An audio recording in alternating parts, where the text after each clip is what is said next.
And okay, I'm relatively low tech myself. fantastic.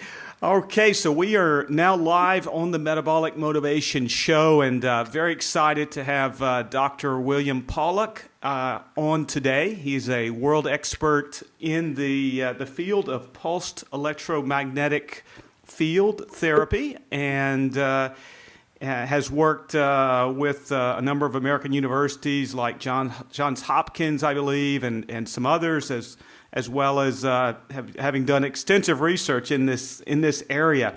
Dr. Pawluk, thanks for coming on, and just to I think we could talk for hours because you've got a wonderful story and so many interesting things you're doing. Why don't we start with maybe if you could tell people a little bit about your backstory and how you got into the world of pulsed electromagnetic fields. Well, my background is a family medicine, so I've been a family doctor since 1970. Probably in like the late 80s, I began to realize that a lot of what I was doing in terms of helping people with their pain problems was what I call stupid medicine. What's the definition of insanity? Doing the same thing and expecting a different result? Doing the same thing over and over. Over and over. That's the Einstein quote. Right. So, I mean, you could say as many over and over and overs as you want. I mean, you talk about hundreds of patients or thousands of patients, that's a lot of overs. So the problem is that I realized after about 2 or 3 patients getting admitted for stomach bleeding, GI bleeding, due to using what we call non-steroidal anti-inflammatories, which include ibuprofen and aspirin. So aspirin's in that category as well. Yes. After having a number of patients being admitted, and one patient actually dying from that, I said to myself, we have to find a different solution than the drug solution or the surgical solution. Yes. And when I looked around at my peers or my colleagues or my consultants, they didn't have any better solutions for me. So I said, I'm going to have to leave the house of medicine. Because doctors tend to typically in medicine, they stay in the house of medicine. They do not stray from the house. Sure. Because then they're going to have to deal with strange people who do nutrition or chiropractic or hypnosis or whatever, and they don't know how to talk to those people. So they'd rather just not go out there. Yes. So I decided to study acupuncture, which is at that time, at least in 1990, approximately 1990, that was really still very fringe in the U.S. Yes. And there were about 300 doctors in the U.S. at the time that were trained to do acupuncture. There were actually fairly few numbers of acupuncturists, probably only about 3,000. Now there are close to 5,000 doctors that do acupuncture. But back then, again, it was pretty uncommon. So I studied acupuncture, and as I was doing acupuncture, because it was so uncommon, and it was, like again, 1990, people were still needle phobic. Oh, right. Don't come near me with that needle. Bring garlic if you do.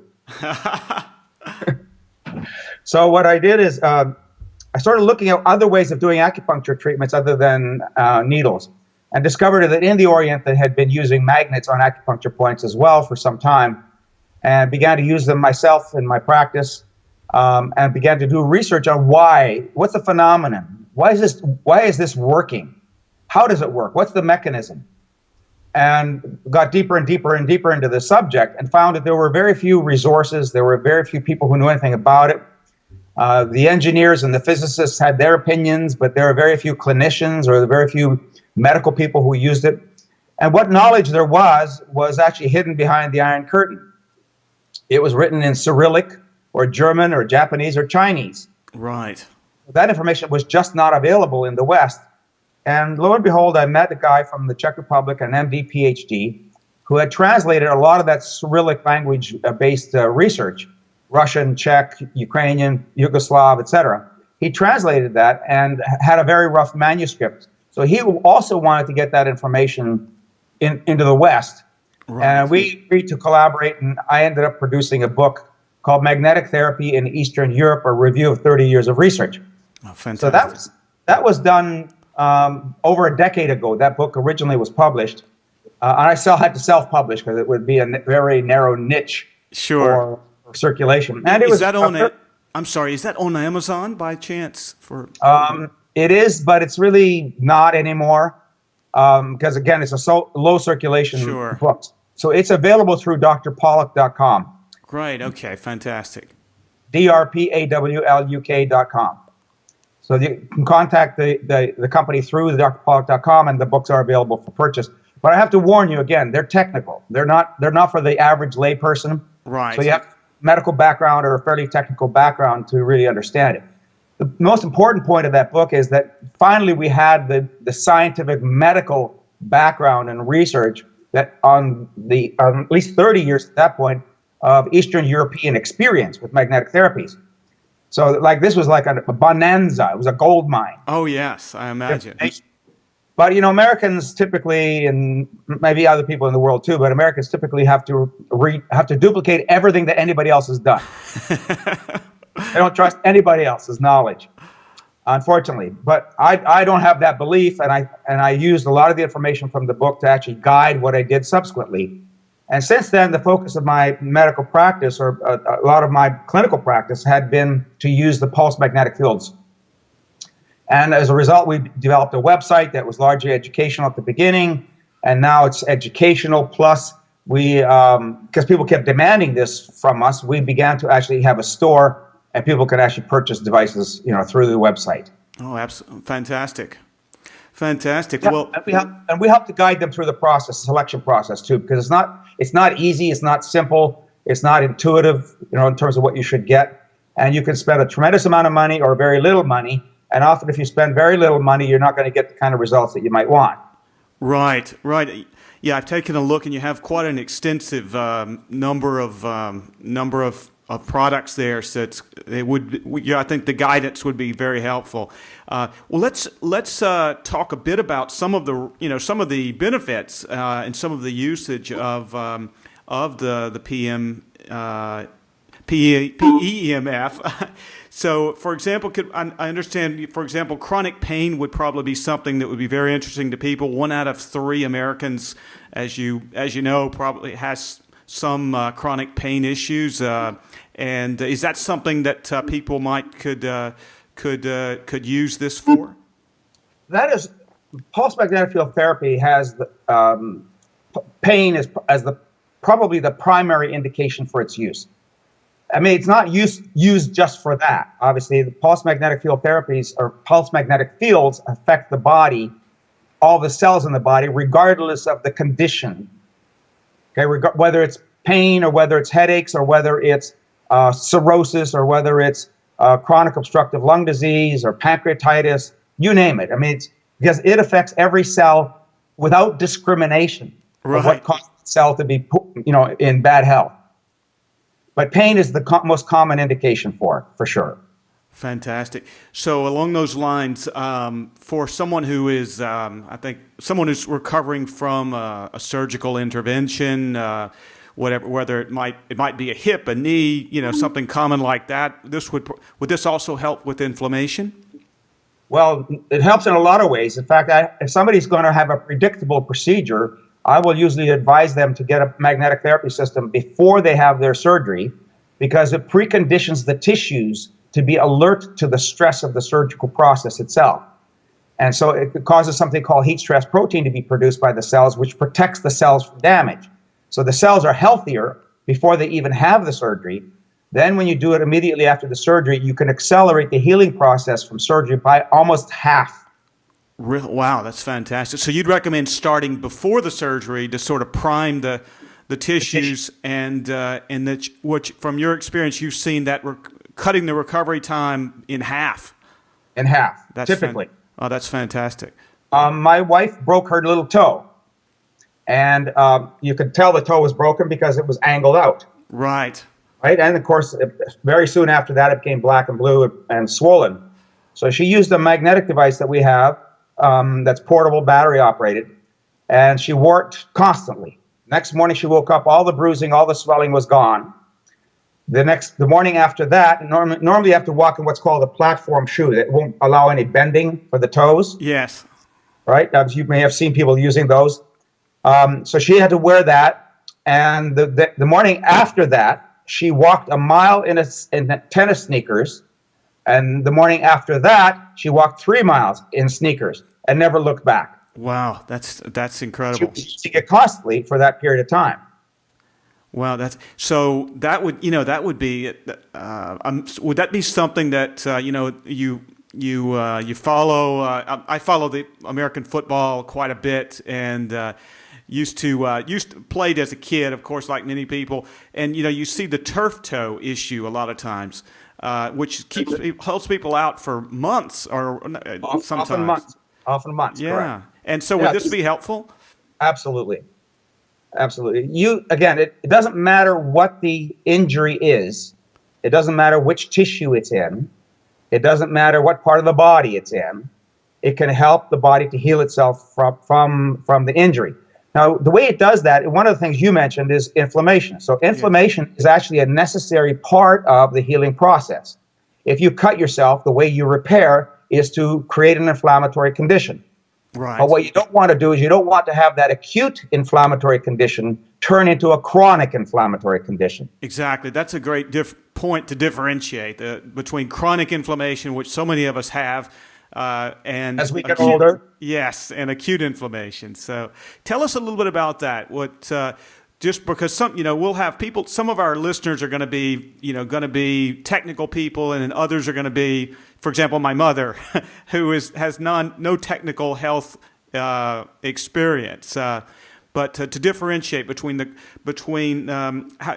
someone were someone with a acute inflammatory response using this your devices would versus someone who was going about it with just adding maybe some rest and the rest ice compression route.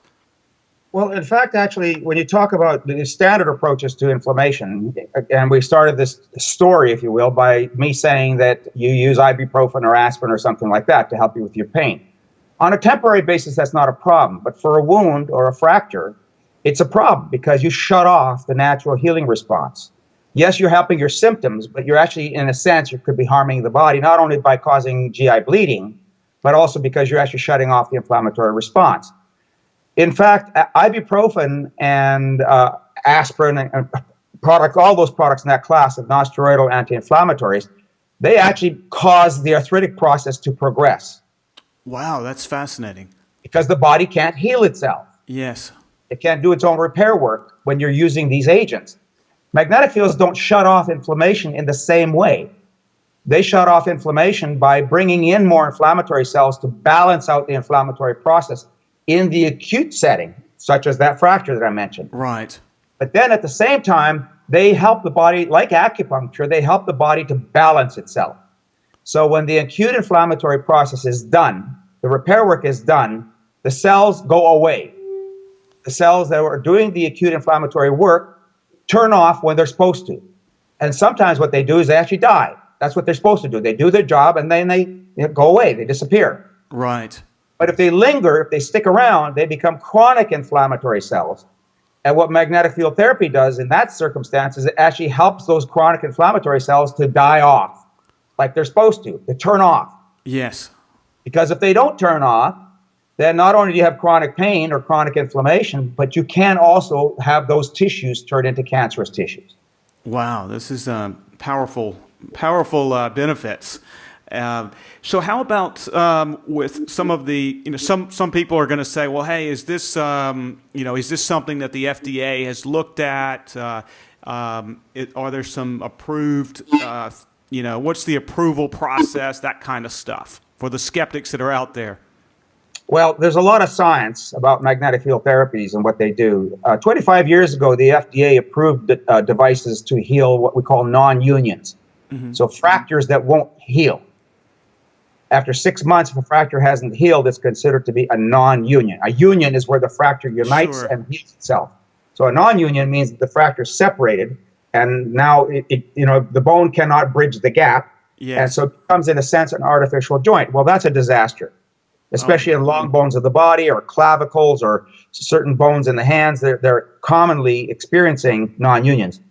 Well, these FDA-approved devices applied sometimes upwards of 12 hours a day, used for about 12 months, the fracture will heal. Even if it has not been healing for over 5 or 7 years, all of a sudden the healing process of the body gets activated by the magnetic field therapy, in a safe, effective, non-toxic, invasive approach. Right. Oh, wow. So That's they're great. FDA approved. Wow. So Now, this is after years, after 5, you could have even after years, wow. not just 6 months, but even after years. I just did a review for a chapter in a book that will be published in January by CRC Press on pain and the use of PEMFs for pain. So that chapter I reviewed, I have probably 150 citations. Most of the citations that I include in that chapter are actually controlled studies on the use of PEMFs. So just because something is not FDA approved does not mean it's not effective. The only reason that you would get FDA approval is so that you could market the device for a specific indication. Right. But the hill that you have to climb to get that approval is extraordinarily steep. For example, if somebody wanted to have the FDA consider a product for approval, they have to provide the FDA a check for $750,000. They cash that check before they even open the file. Really? That's amazing. And then they may like it, they may not like it. They may say you have to go back and do further studies, or we want this additional information.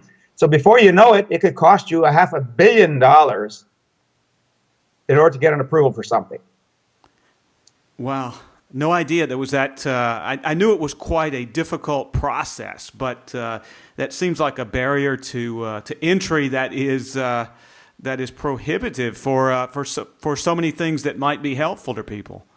Absolutely. And because many of these technologies are not spun off or developed by GE or Siemens or these huge conglomerates, they just don't have the money to be able to bring it to market. So what happens is that they can't make claims. They can't say it heals inflammation or it heals a fracture unless you get the FDA approval.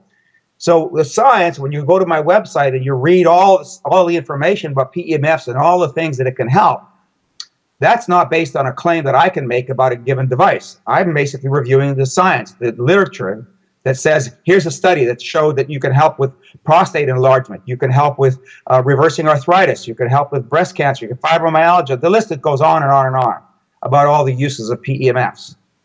Wow, that's fascinating stuff, and it's great to hear. For folks for skeptics that are out there that maybe you're hearing this for the first time. You've got, your website has got plenty of studies that people can freely go to and knock themselves out reading them all. It could take you days to read through the whole website. Fantastic. Well, speaking of that, let's talk a little bit about some of the other possible benefits or other things. For example, how about for someone who's having difficulty sleeping? Is there benefits there? Most magnetic field therapy systems tend to make people very relaxed, even fairly high intensity, very stimulating systems. I always have trouble reading when I'm doing a whole body magnetic stimulation because it makes you so relaxed. Right. Now, some systems are designed to actually make you so relaxed that you will actually fall asleep. Other systems are designed to stimulate you in other ways for treating other conditions. And so they may not make you as relaxed. They may actually perk you up. Most people find that they feel more energy, but they, at the same time, paradoxically, feel very relaxed. I see. Using a PEMF system before you go to sleep, getting the right one, but using most PEMF systems before you go to sleep will help with sleep. I have people who use PEMF systems all night. We do have some systems that you can use throughout the night that will help to engage the brain to slow down the brain waves to help you with sleep. So it's a non-drug, non-medication, non-herb, non-supplement approach it's a physical approach to helping you sleep. Fantastic. So let's talk a little bit about, as this is such a new field for most people, maybe it would be helpful if we talk a little bit about how the body itself has a bioelectromagnetic charge. If I'm saying that correctly, is that something you could just walk us through a little bit how bioelectromagnetic fields actually affect our body in a general way, even without any device? We normally think of our body as tissue. So we can pull our skin, right? We can press our bones, we can press our muscles, we can use our muscles. We think of ourselves as being tissue. Yes. But actually, the body is an incredibly complicated, not only metabolic or molecular machine, right? Device, if you will, but it's governed by the laws of physics. Physics preceded molecules. Okay. The laws of the universe govern everything. You can't see it, you can't feel it, you can't touch it, but it governs everything. It's silent and it's in the background. Well, PEMFs are basically using the principles of physics to affect molecules or the molecular functions of the cells. So you need to often work at multiple levels. You need to work with the tissue itself, and that could be surgery, that could be, again, exercise, massage, all of those manual approaches. But the tissues are made up of molecules, as I mentioned. The molecules would include chemistry. It would include food, nutrients, and supplements. That's all the molecular functions, and the molecular functions make up the tissue. Well, what governs the molecular functions? As I mentioned, it's physics. Okay, so the laws of physics impact the laws of biology and biological function, and so it's all tied together. They not only impact it, but they totally depend on it. Without the laws of physics, the body or the universe wouldn't exist. Right, that's fascinating. It's sometimes these things are. I think when we in many of our academic systems, we tend to separate we have physics class and then we have biology, and oftentimes, in my experience, there wasn't a whole lot of connection there. Let's say interdisciplinary connectivity. Yes, I agree with you. They're like two different universes of thinking. There are people who actually bridge those. And doctors often have to do that. They have to be able to bridge multiple disciplines in order to be able to apply the art, to practice medicine. And if you don't understand that, and this is what happened with me, I said, okay, I have to go outside the house of medicine, learn a completely different discipline that uses a very different principle of activity, the acupuncture needle. And then if you apply a little current into the needle, you get a different league or level of involvement or engagement with the body. So we know you can radiate the body, you can use light, you could use cold, you could use heat. So you could use all kinds of other physical principles to affect the functions of the tissues. But because every cell has molecules, every molecule has atoms, and every atom is a magnet. Okay, interesting. Yes. All right, so magnetic fields we know interact. If you take two magnets and try to put them together, you cannot bring them together unless the laws of physics allow that to happen. The polarities have to be lined up right, don't they? Yes. They either accept or they reject. And the same thing happens with magnetic fields in the body. They affect the body in a very similar way. So all the atoms that are little magnets are affected by other magnets. And in this case, it's pulsed electromagnetic fields. So we are an electromagnetic being. And that electromagnetic processes of the body govern and control the tissue. And so we're using those principles non-invasively, non-toxically to be able to help to heal the body. Well, fascinating stuff. So what about modern medical day training? Is this something that any of the medical schools have started to pick up on yet, or are we still in the dark ages on the training front? Yeah, unfortunately, medicine tends to have fads, like we have in society. Even doctors, who are supposed to be smart people, follow fads. And because of the biases around the turn of the 20th century about what we call electromedicine, and how people are calling it quackery and snake oil and all that stuff, that kind of bias seeped into the consciousness of the academic medical institutions in the country, in the U.S. And we've never sort of gotten past that bias, which is kind of stupid, because when you think about it, we use radiation, which is physics. Sure. We use MRIs, which is magnetic fields. Now there are new devices that are approved by the FDA, the federal government, to stimulate the brain with electromagnetic fields to treat depression. So it's seeping into awareness only because these devices are now being approved and doctors are beginning to adopt them. But doctors they don't adopt things easily. Right. Even though something's proven, it could take 8 or 10 years for it to actually get into practical use in medicine. Yeah, that's something we're seeing with with nutritional research, there's so much, the same kind of thing. It's become pretty obvious for anyone that reads nutritional research that the high carb, low fat approach is effectively not the best approach. That we're getting a lot of diabetes, we're getting a lot of obesity if we just look around. Yet in the mainstream, they're still clinging to it's almost like clinging to the wreckage of the ship as it goes down.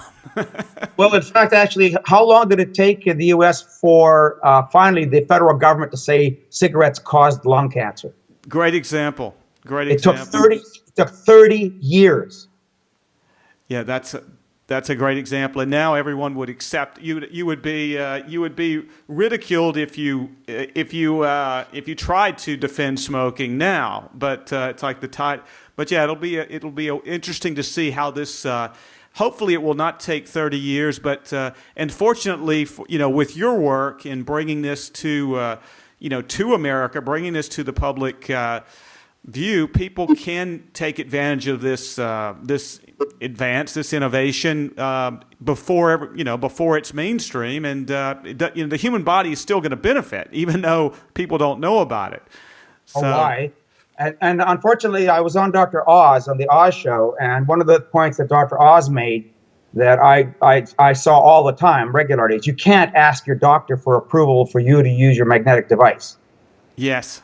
Because first of all, the doctor won't know the answer. And when they don't know the answer, they tend to put it down. Yes, they tend to be afraid of what they don't know. Exactly. They don't want to look stupid. So they say, well, no, I don't, because I don't know anything about it, because my teachers and my journals don't talk about it, therefore it must not be consequential.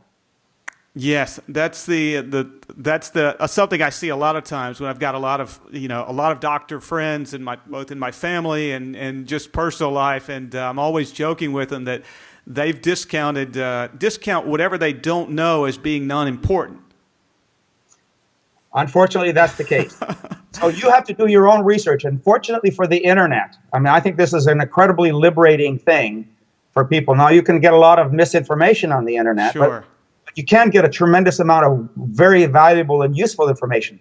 So the doctor is no longer the priest.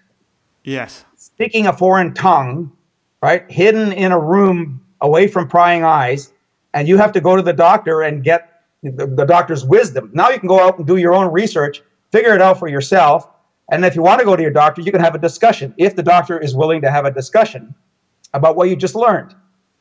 Unfortunately, a good part of the time, the doctor is not willing to discuss it with you anyway. Yeah, it's a tough area. I know with some of my doctor friends, they oftentimes tell me, "Hey, I'd love to be able to discuss things, but because of the way the whole thing is set up now, they have an average of 7 to 8 to 10 minutes or something, and so they feel like they're afraid to get into the discussion because of the time element. And so this leads to a good question. How would someone, actually 2 questions, let me step back. For someone who wants to get on the internet and and actually research this themselves, how can they be sure? How can they best find good information? Obviously, your website would be a great place to start. But just to tell someone who's not a scientist, how can you distinguish between between good information and bad information? Is there any shortcuts or tips? There is not. I've been doing this work for 25 years. And I'm still learning.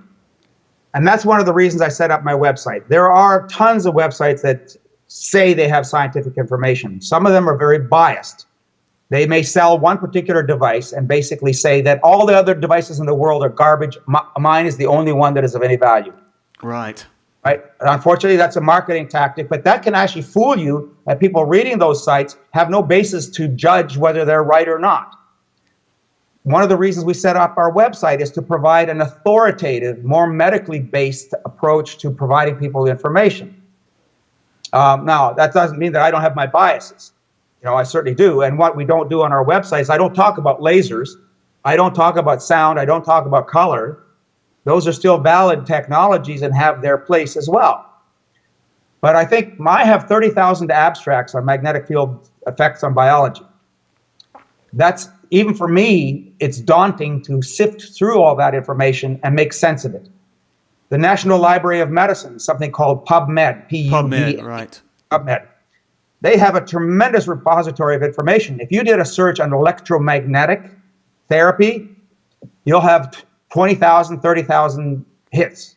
On PubMed itself.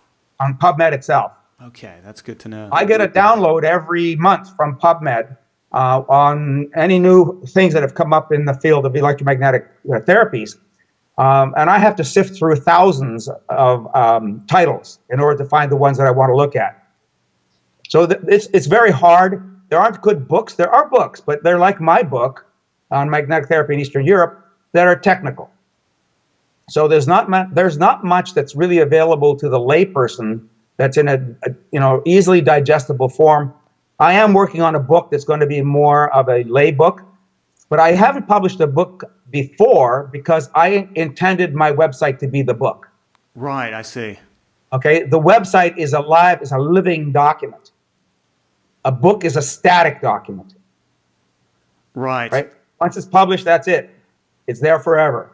Now you can have iterations of it in the future, but it takes a lot of work to redo it, and you have to wait 4 or 5 years before the next edition comes out. So my recommendation is to go to my website. If you start there and then you stray from there, then you will have a basis, a good solid foundation from which to be able to look at other articles, other books, other websites, etc. Fantastic. So let's see, Dr. Pawluk, how about what we could maybe touch on what some other countries are doing. For example, in Europe, this is the use of this kind of therapy is much more common. Could you tell us a little bit about what's going on in Europe right now, just so that the people that are new to this can sort of say, hey, it's not. This is something that's being used in countries they might be visiting on vacation. It's being used basically throughout Europe to varying degrees. Different countries have different rules around what can be said about anything that can be used to help with health. And most European countries are beginning to tighten up what can be said. But since there's a history, a legacy of use, for example, in Russia, pulse electromagnetic fields are very common. The Czech Republic, so a lot of the Eastern European countries are more open to this because this is where a lot of the devices and technologies were developed. And Austria, Switzerland, Germany, there's a lot of this available. I took a trip 2 summers ago to Austria, Germany, the Czech Republic, and also Hungary. And we actually interviewed people just on the street, just talking to people. And it was amazing how many people already knew about magnetic therapies. They knew people who had it done. They knew about it. So it's much more commonly known there than it is in the United States. So we have a much bigger hill to climb here in terms of education than in Europe. In Europe, though, there's a big problem to some extent in Europe because most of the way that Europeans think about these things is they think about going to a doctor to get treatment. Mm-hmm. Okay? Most problems are not amenable to treatment in a doctor's office. If you have a chronic health condition, you really need to own your own magnetic system. And most doctors don't even know how to recommend a system to you that you could buy for yourself. So again, part of the educational process is to have people aware of the devices, the products, and then you find somebody locally who you can buy it from. We do ship to Europe, so people do buy from us from all over the world. Fantastic. So what people may be wondering about where your devices, where they come from, about some, that kind of stuff. Can you tell us about that? Because obviously you must have studied, the huge market that's out there, or the suppliers and I test every device myself. I use it myself. I use it on family members before I ever put it up on the website. So I really have gone through a pretty thorough analysis of every device. So I'm selective about the devices that I would recommend. I don't review and recommend every possible device out there that could be effective. So there may be many, many that are available and good, but I have to be selective. So every device I choose fits into the puzzle. Every piece is part of the puzzle. I want high intensity and I want low intensity. I want lots of frequencies. I want frequency.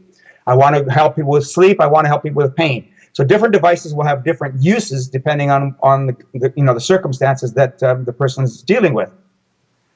So there are lots of good devices all over Europe.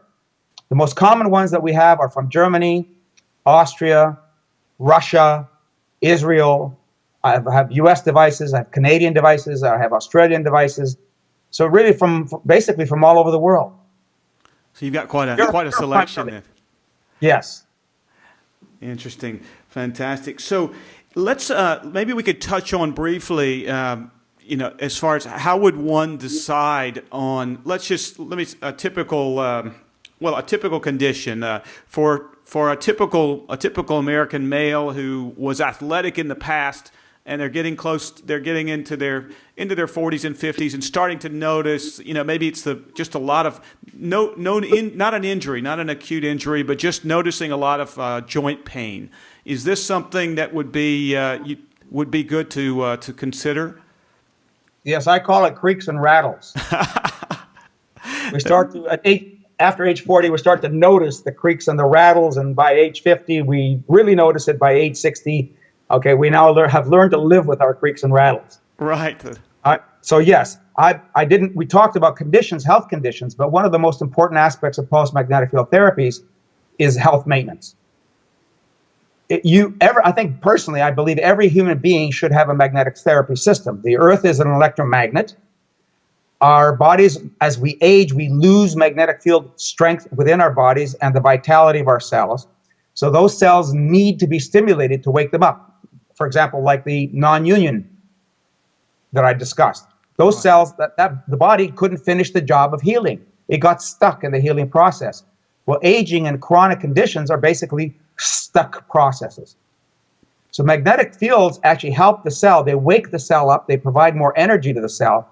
It doesn't matter what the cell is, whether it's the brain or the eye or the nose or the tongue or the shoulder or the hips or the back or the brain, for that matter. So it wakes up every cell and it reverses whatever is reversible. So some cells heal faster than others do. Some cells take a long time. It also depends on how damaged the cell is. If you have arthritis of the knee and you're what we call bone on bone, there's no cartilage left. Right. Well, you're going to recover cartilage. Your only hope at this point is basically to do pain management. And pulse magnetic field therapy is the best pain management you can do because it's non-toxic, non-invasive. You're not going to get addicted to it. So everybody should do a whole body magnetic field therapy system, I believe. There are magnetic therapy systems that are battery operated that you can carry around with you. Slip it in a pocket and put the coils onto your knees or your shoulder, wherever, and just live your life. Most pulse magnetic field therapy systems are electromagnetic. That means you have to plug it into an electrical outlet.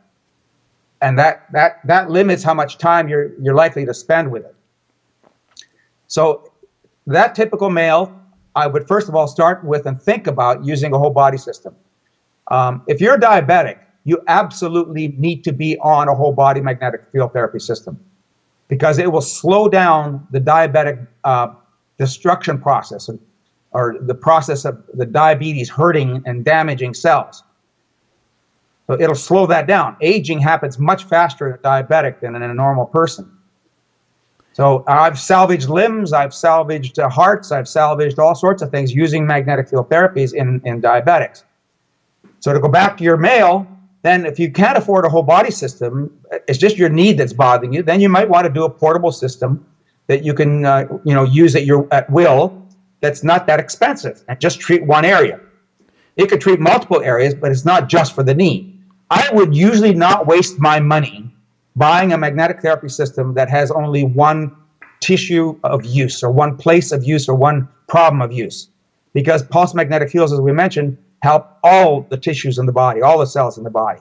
So I would get something that you can use for your back, your shoulders, your knees, your hips, whatever. And I tell people that when they buy a magnetic therapy system, they don't own it. The house owns it. So share the cat and the plants. I can share a little anecdote. I actually heard one of your interviews months ago, maybe in the last year, I believe it was, and I don't recall if it was with Dave Asprey, the Bulletproof executive, or with Abel James. But it happened that my mother was having had a surgery coming up, and for a hip replacement actually procedure, and I decided, this I really want to do something for my mother and help her out, and so I went ahead and ordered the Soma Pulse and had it sent to her, and she used that and was felt good with it, and then we had another thing. I have a brother out in Seattle. He had was injured while snowboarding, and so it was a knee injury, and so then we sent it. She sent it on to my brother in Seattle, and he's been using it for a number of months, and also has been very happy. And now he's about to send it over to me here in Spain. So we're getting an international chain going with this. Family members are using it. Well, now you need your own device. Every one of you need your own device. Because if you share it within the household, then you can use it as frequently as you need to. The problem is that most people don't use it enough or long enough, typically. Right.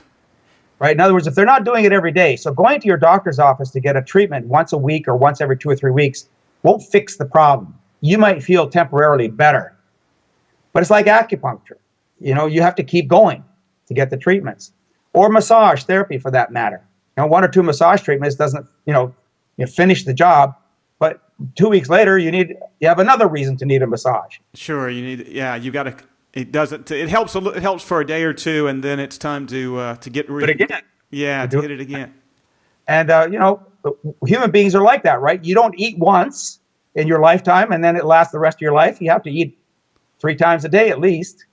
That's no. So that's gonna affect us, in so many positive ways. You mentioned something about which that we didn't get into much, but with depression, how would this help, and how would someone who was dealing with some depression use one of these devices? Would this? Well, there are certain devices I would not recommend for depression, specifically some of the higher intensity devices, because you have to be careful with the brain that you don't overstimulate the brain, and you don't want to overwhelm the brain's functions.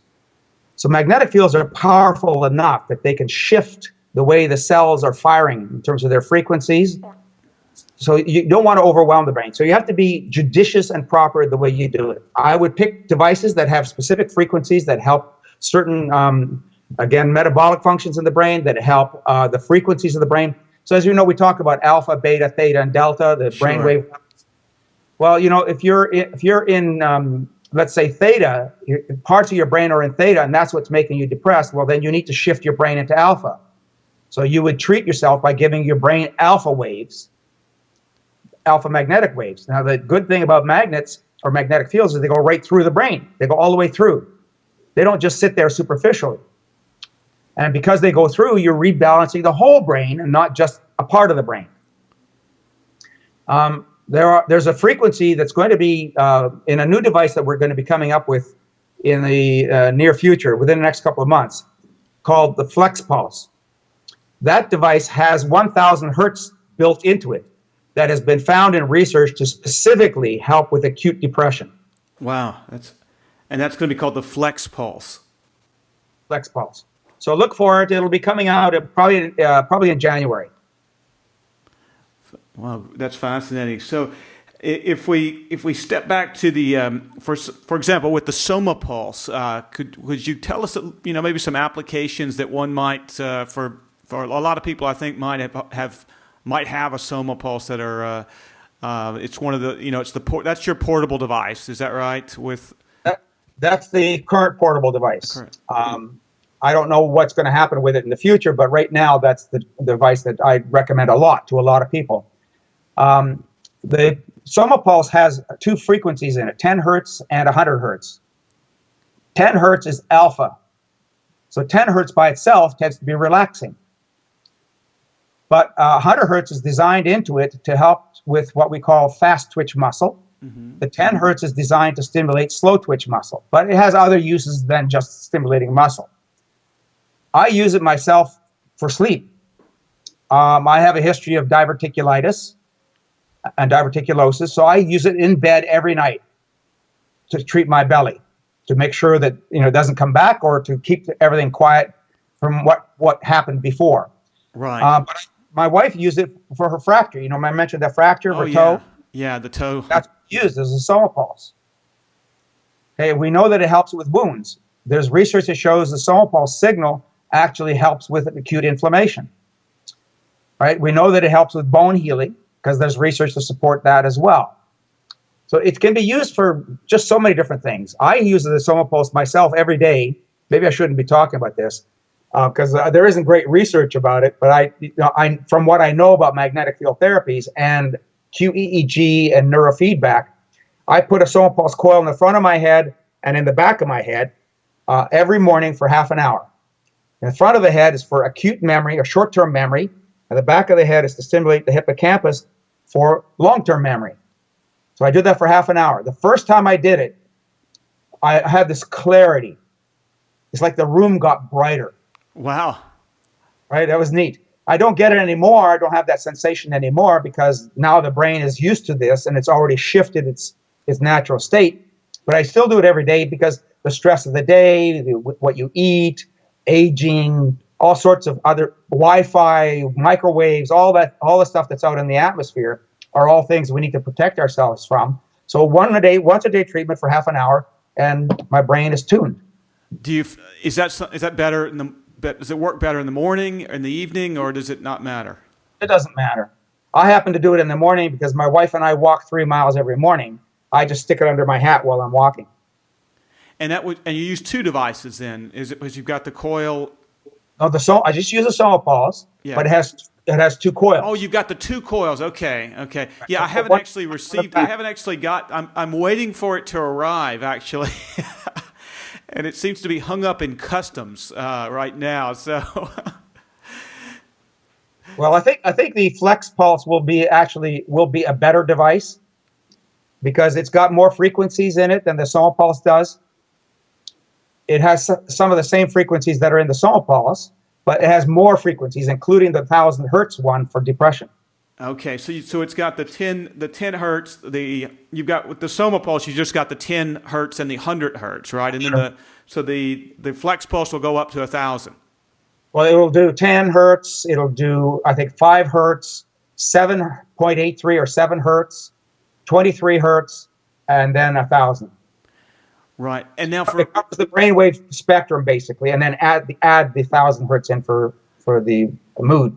so for each one of these frequencies, then is going to affect a different brain wave. Is that right? Exactly. Tuning the brain, if you Tuning will. the brain. So, for example, if you wanted to, someone wants to be, needs to get some mental work done and sit down and write something like that. What would you go with?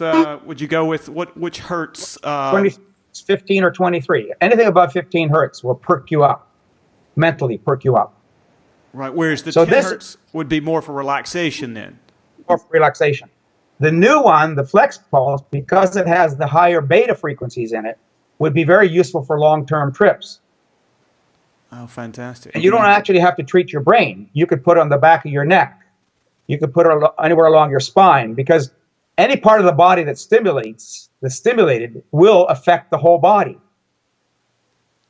Oh, So when you're doing a long drive, you can just turn it on to the beta and use it during your drive to make you more alert. wow. Now, if you're doing a project in the middle of the afternoon, you got to read a heavy, thick tome of information that's very dry and scientific, well, then you probably want to use a beta frequency to perk you up again. Right. Oh, that's great stuff. And you don't have you avoid getting overly wired up on too much coffee or other stimulants and stuff. And yeah, fantastic. Wow, this is great stuff. And when do you expect that the Flex Pulse might be available? Most likely in January. Okay, so it's right around the corner. So that's coming soon. And how about let me just check how about any conferences coming up that I know you're on the East Coast, right? You're in Baltimore. That's correct. And might you be speaking at any conferences on the East Coast or the West Coast in the next few months?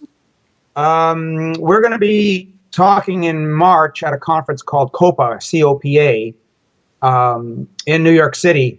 But this conference is primarily for like acupuncturists, physical therapists, chiropractors, naturopaths. So it's more of a specialty conference. Right.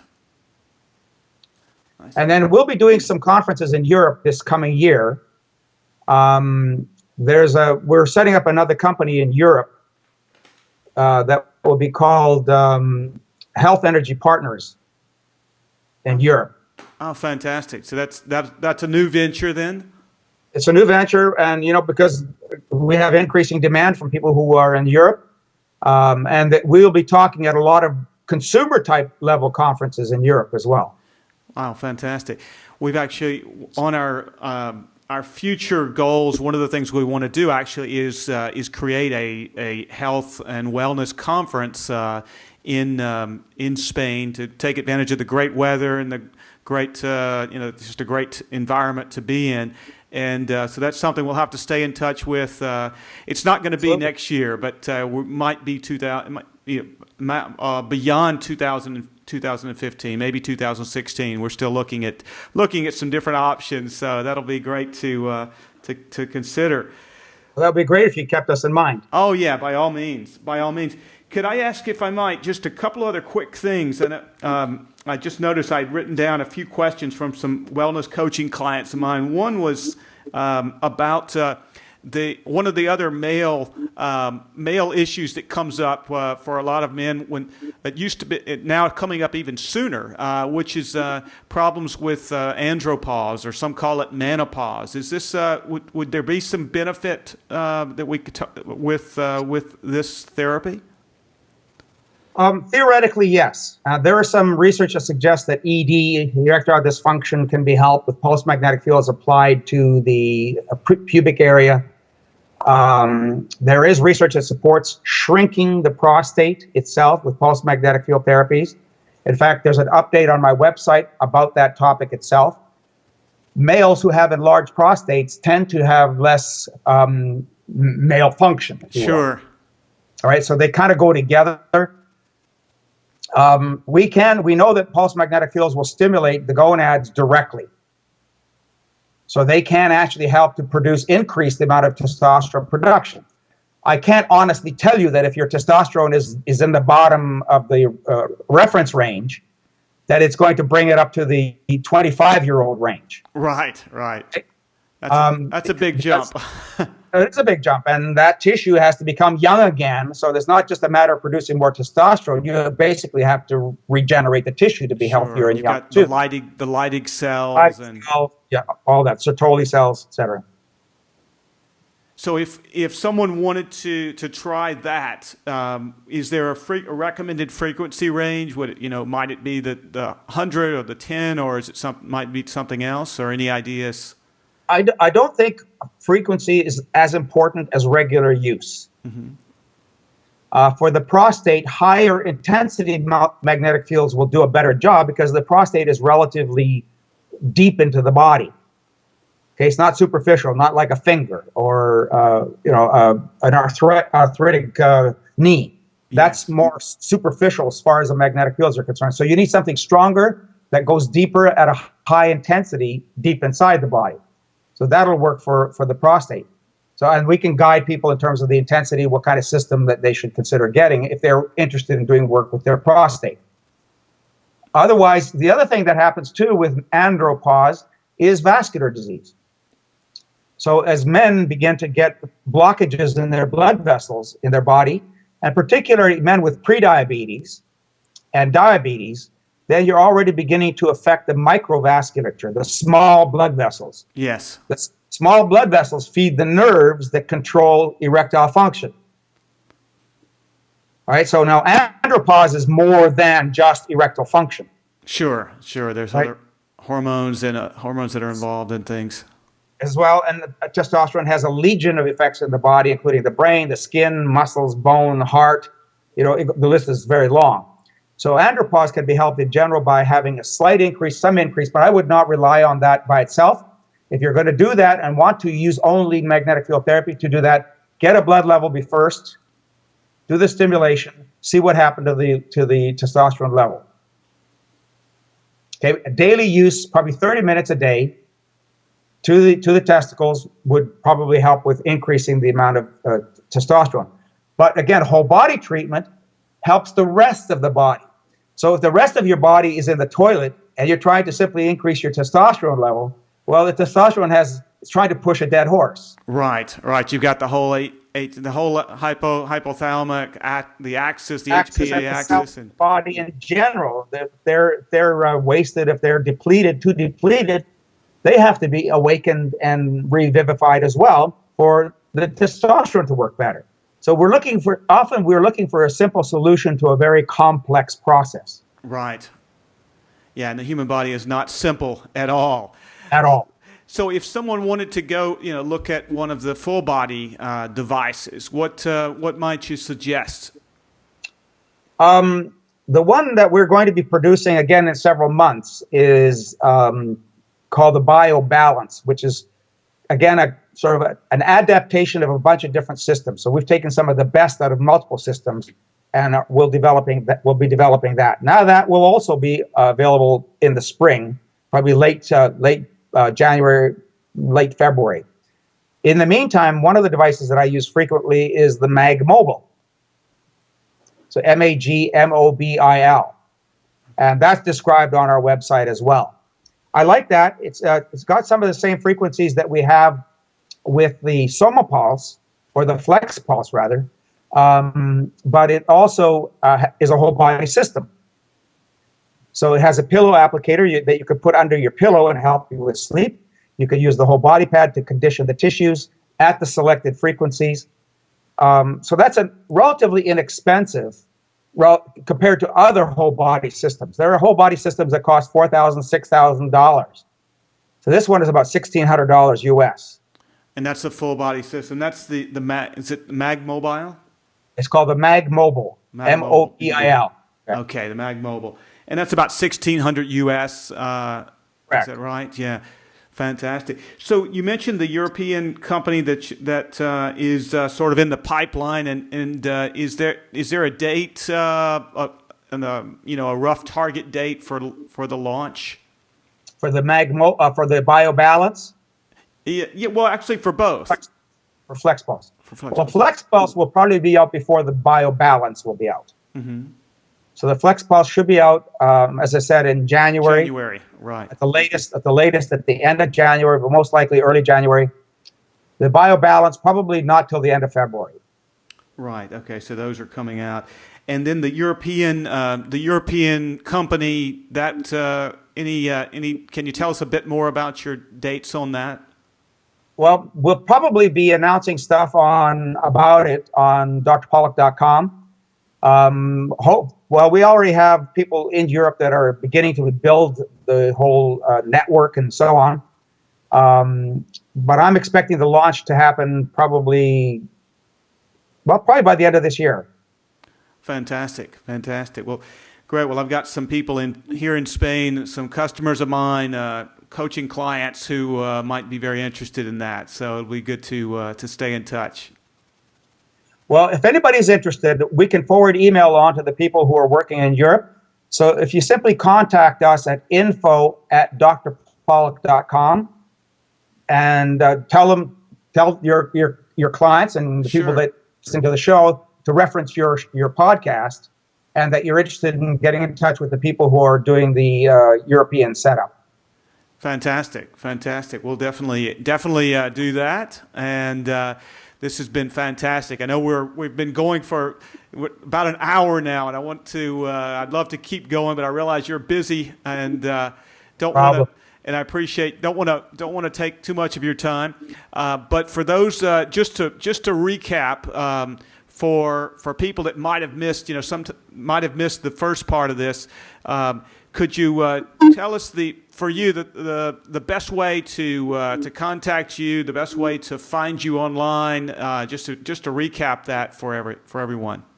Sure. I'm Dr. William Pawluk, Pawluk. I have a website that we've talked about, which is called Dr. Pawluk, Pawluk, drpawluk.com. And if you want to try to reach us, you could call the 800 number on the website, 866 number, or you could email us at info@drpawluk.com. Fantastic. We'll have all this in the show notes as well, and this will be going up. This will go up on our YouTube. First, it'll go to YouTube. We're actually going to be launching with a whole bunch of shows at once in January on iTunes, which is our strategy is to get up on the new and noteworthy categories, so we get a lot more views and get the word out more about all of our guests. And get people to check out, hopefully check out your program. Everything sounds really fascinating, and I'm looking forward to learning more and using some of these programs, your stuff myself. So once again, thanks so much. You're very welcome, and all the best to you, and good luck with your rankings. Oh, thank you. We'll be in touch. So and good luck with the new company. We'll probably send you Rachel, my assistant, will probably send you an email and to maybe connect with the European folks, and hopefully we can do some stuff there as well. Well, we'll forward your email to Europe. Fantastic. That's great. Well, have a great weekend, and we'll stay in touch. Be well. Thank you. Bye-bye.